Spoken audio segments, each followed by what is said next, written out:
The streets of Jerusalem were alive with noise and tension. It was around the year 33 AD, and the Roman Empire ruled with an iron grip.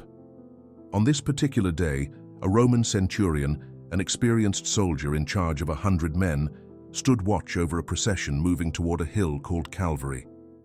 The condemned, 3 men sentenced to die, carried heavy wooden crosses through the crowded streets. Among them was Jesus of Nazareth, a man whose reputation preceded him. Why would a man like Jesus, a healer, teacher, and peaceful figure, be crucified alongside common criminals? And how would this day forever change the life of the soldier who pierced his side? The centurion was no stranger to scenes like this. For him, this was another day on the job, another reminder of Rome's unrelenting power. He had witnessed many executions before, each marked by defiance or despair. But something about Jesus unsettled him. Unlike the others, Jesus didn't fight back, curse, or plead for mercy. Instead, he walked forward with a calmness that defied the brutality of his situation. As the procession neared Calvary, whispers spread through the crowd. Some called Jesus a prophet, others a blasphemer. A few wept quietly, while many shouted insults.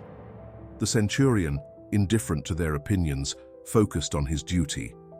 Yet, deep down, he began to feel an uneasiness he couldn't explain. When they reached the hill, the scene grew darker, literally. Clouds began to gather, casting a shadow over the land. This day, which began like any other, was about to take a turn that neither the centurion nor anyone present would ever forget. What unfolded on that hill would leave the centurion questioning everything he believed about power, strength, and faith. By the time the execution was over, he would make a confession that echoed through the ages. Truly, this was the Son of God. Before we uncover the destiny of the soldier who pierced Jesus on the cross, take a moment to subscribe, like, and share this video. By doing so, you'll not only unlock the incredible story of what happened next, but also help share this powerful message of transformation and faith with countless others. As the events at Calvary unfolded, extraordinary signs left everyone stunned and fearful. The darkening of the sky at midday, the violent earthquake, and the tearing of the temple curtain were not ordinary events. For both Jewish and Roman societies, these signs carried deep spiritual meanings and left the Roman centurion questioning everything he believed.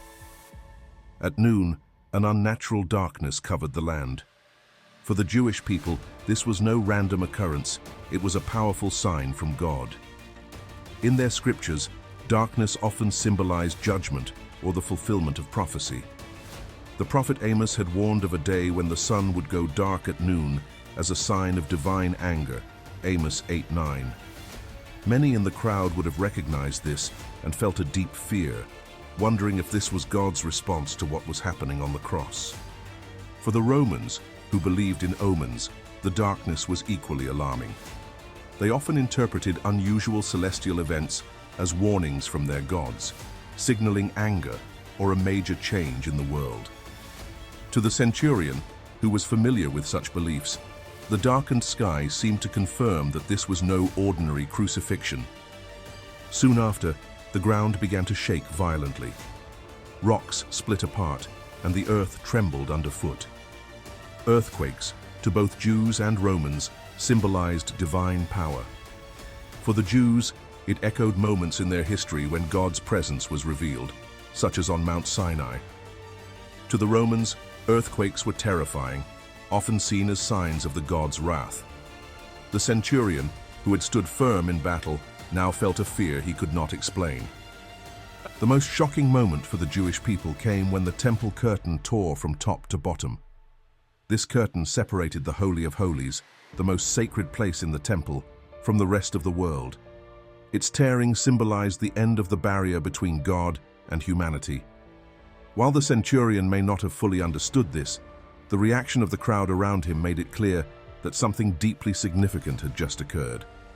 Each of these events was impossible to ignore. Together, they pointed to something divine happening before their eyes. For the centurion, these signs shattered his understanding of power and control.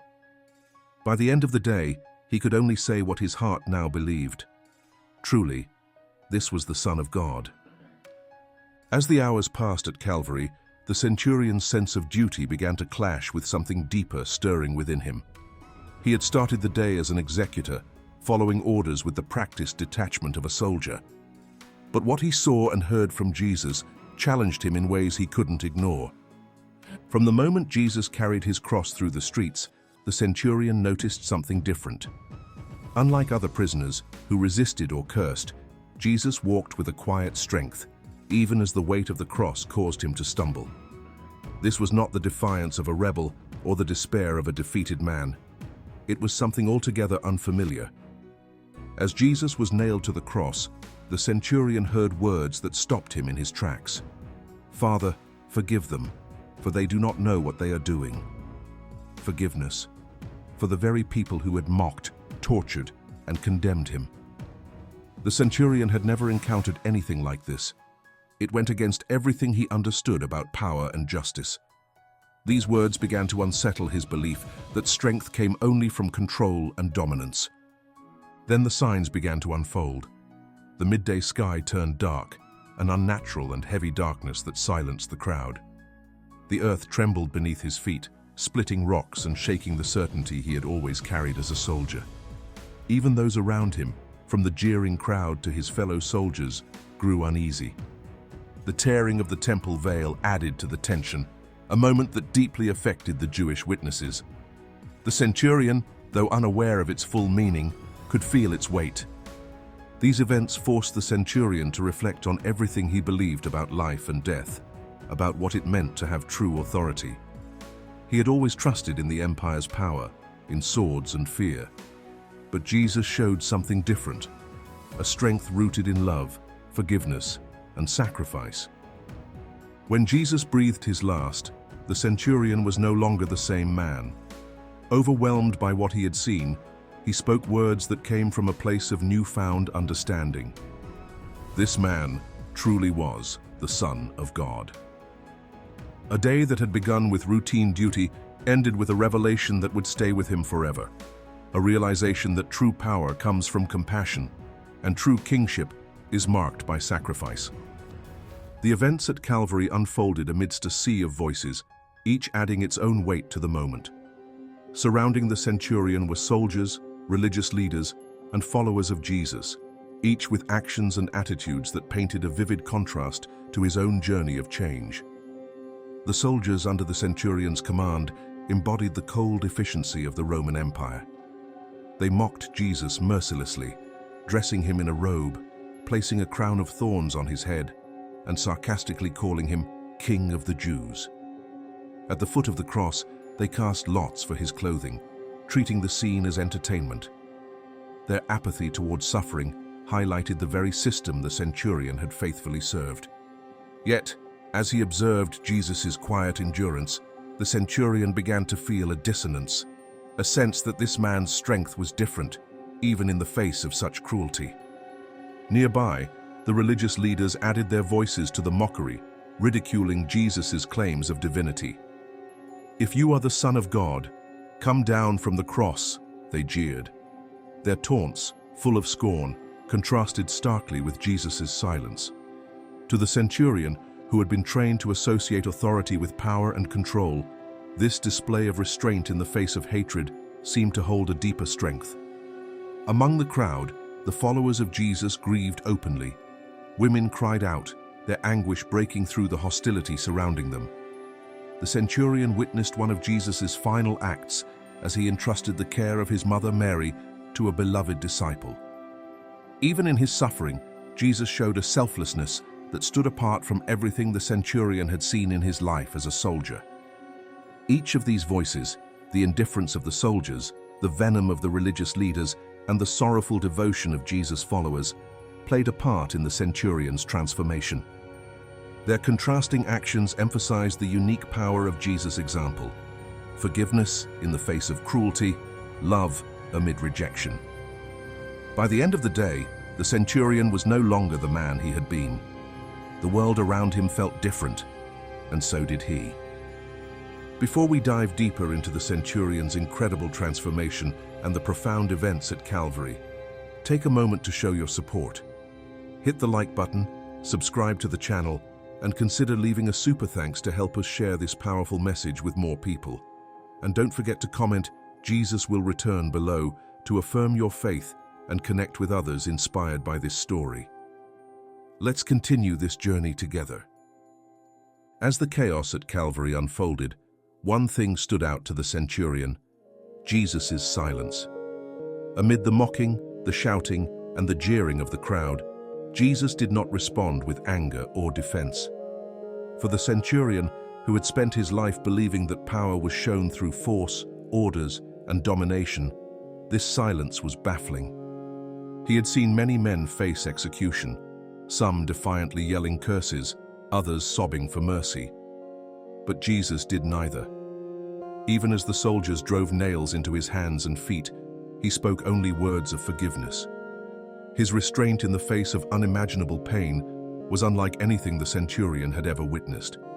It wasn't the silence of resignation, but a silence full of purpose and strength, as though Jesus was bearing the weight of something much greater. The centurion couldn't help but compare Jesus' silence with the noise surrounding him. The soldiers joked and gambled for his garments. The religious leaders hurled scornful challenges, mocking his claims of divinity. The crowd, divided between anger and sorrow, added to the commotion. Yet Jesus remained composed, his silence amplifying the chaos around him. This silence spoke directly to the centurion, though he couldn't fully understand why. It challenged his understanding of authority, forcing him to reconsider what true strength looked like. Could it be that power wasn't about control or domination, but about self-restraint and purpose? By observing Jesus' silence, the centurion began to feel his own defenses weaken. What he once saw as routine now felt deeply unsettling. In the midst of so much noise, Jesus' silence was a beacon, quiet yet undeniable, calm yet powerful. As the centurion stood at Calvary, each moment seemed to carry a weight he couldn't explain. From the unnatural darkness at midday to the violent earthquake and the final breath of Jesus, everything felt orchestrated, as if these events had been planned long before this day. For the Jewish crowd, the connection to their scriptures was undeniable.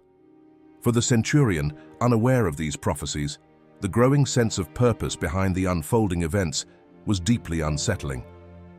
The Jewish people around him would have recognized these moments as fulfillments of ancient prophecies. The prophet Amos had spoken of a day when the sun would darken at noon, Amos 8:9, and the Psalms described the mocking of a righteous man and the casting of lots for his clothes, Psalm 22:7-18. Even the manner of Jesus' death mirrored the words of Isaiah, who wrote of a servant who would suffer for the sins of others, Isaiah 53. To those who believed, these were not coincidences, but signs that Jesus was the Messiah they had been waiting for. The centurion didn't know these prophecies, but he couldn't deny the sense of significance in what he was witnessing. The darkness, the trembling earth, and the tearing of the temple veil weren't ordinary events. They carried a kind of authority that surpassed the might of Rome, a power that seemed to come from the heavens themselves. For a man trained to obey and enforce the commands of the empire, the idea of divine timing was foreign. Yet, as each event unfolded with such precision, the centurion began to feel a shift in his understanding. Could it be that this crucifixion was not just an act of punishment, but part of a plan far greater than anything he had known? Each prophecy fulfilled, even unknowingly to him, added another piece to the puzzle. The centurion didn't need to understand every detail to feel the truth pressing in on him. These events were no accident, and they forced him to confront a profound question. Was this man on the cross truly sent by God? The centurion wasn't looking for a reason to feel compassion that day. His role demanded detachment. But as the crucifixion unfolded, he found himself observing not just Jesus, but those around him. Each reaction challenged his perceptions, gradually drawing him into a deeper understanding of the events. He noticed the soldiers, his own men, acting out of habit, dividing Jesus' clothing and mocking him as they had done to countless others. Their actions were routine, almost mechanical, yet it unsettled him in a way he hadn't experienced before. Then there was the crowd. Most were angry, some were mocking, but there were those who watched in silence, their faces marked with grief. Among them, women openly wept. Their pain was unhidden, raw, and authentic. What struck the centurion most, however, was Jesus' response to it all. He didn't rebuke the soldiers or answer the insults. Instead, he prayed for his executioners, cared for his mother, and endured the suffering without resentment. In witnessing this, the centurion began to feel something unfamiliar, a flicker of empathy. For the first time, he began to see beyond his role as a soldier. Jesus wasn't just a man on a cross. He was someone embodying love and forgiveness in its purest form. And it was that love, expressed even in the smallest acts, that began to unravel the centurion's hardened heart. As the day at Calvary came to an end, the centurion's transformation had only just begun. Watching Jesus' final moments changed how he saw the world, but it also left him with questions he could not escape. How could a man involved in countless executions find redemption after presiding over the death of someone so clearly innocent, perhaps even divine? The centurion had spent years enforcing the will of the Roman Empire. His hands were no strangers to bloodshed, and he had long believed that strength came from power and obedience. But witnessing Jesus' forgiveness, even for those who had caused his death, planted a seed of hope in the centurion's heart. Could forgiveness and redemption be possible, even for someone like him? This moment of self-reflection marked a turning point. Redemption, as the centurion began to realize, wasn't about undoing the past. It was about transforming the future. What mattered now was how he chose to live after witnessing such profound grace. Though the Gospels don't provide details about what became of the centurion, the idea of his redemption resonates deeply. His experience reminds us that no one is beyond the reach of forgiveness. Whether he sought out the early followers of Jesus or quietly lived out his days in newfound humility, the centurion's journey invites reflection. This theme of redemption extends beyond the centurion's personal story. It's a reminder that Jesus' death wasn't just about the people present at Calvary. It was an act of love and sacrifice meant for all humanity, regardless of their past. The centurion's moment of realization challenges us to ask ourselves, how do we respond when confronted with grace so freely given? For the centurion, his redemption began the moment he looked at the cross and saw not just a man, but a message of hope. What happens after such a revelation is the story each of us is invited to write for ourselves. Forgiveness was the heart of Jesus' message on the cross, and it reached everyone present that day, no matter their role. The centurion, who carried out the orders of Rome, was not excluded from this forgiveness. He became its living proof. This moment wasn't just for those in the crowd, or even for those who followed Jesus during his life. It was for all of humanity, a gift offered without conditions. When Jesus said, "Father, forgive them, for they do not know what they are doing," it wasn't limited to the soldiers who nailed him to the cross or the leaders who mocked him. His words extended to everyone involved, directly or indirectly, and to all who would come after. For the centurion, this forgiveness was deeply personal. Despite his role in the crucifixion, he began to realize that grace was still available to him. This theme of universal forgiveness is as relevant today as it was at Calvary. It transcends time and culture, reminding us that no one is too far from God's reach. Whether we've made mistakes, harbored anger, or felt unworthy, the message of forgiveness calls us to let go of guilt and embrace transformation. The centurion's realization reminds us of the power of grace to break down even the hardest barriers. In his declaration, he moved from being a man of duty to a man of faith, recognizing the magnitude of what he had witnessed. This shift wasn't just a personal revelation, it's a message for us all. Forgiveness is not just an individual experience, it's an invitation to live differently, to extend the same grace to others. The story of the centurion shows us that no matter where we start, we are all included in the reach of Jesus' forgiveness. The centurion's journey from executioner to a man transformed by what he witnessed at Calvary reflects a powerful truth. No one is beyond the reach of forgiveness and grace. His story reminds us that the sacrifice of Jesus was not just for those present that day, but for all of humanity, then, now, and forever. Today, the message of the cross continues to resonate across the world. Christianity is the largest faith globally, with over 2.4 billion followers. Each of them, like the centurion, has encountered this message of love and redemption in their own way. It's a story that transcends time and culture, inviting everyone to reflect on the power of forgiveness, humility, and transformation. But this story is not just about looking back, it's about looking forward. The centurion's life reminds us that transformation begins with a single moment of realization, and it's up to each of us to choose how we respond. What changes can we make in our lives?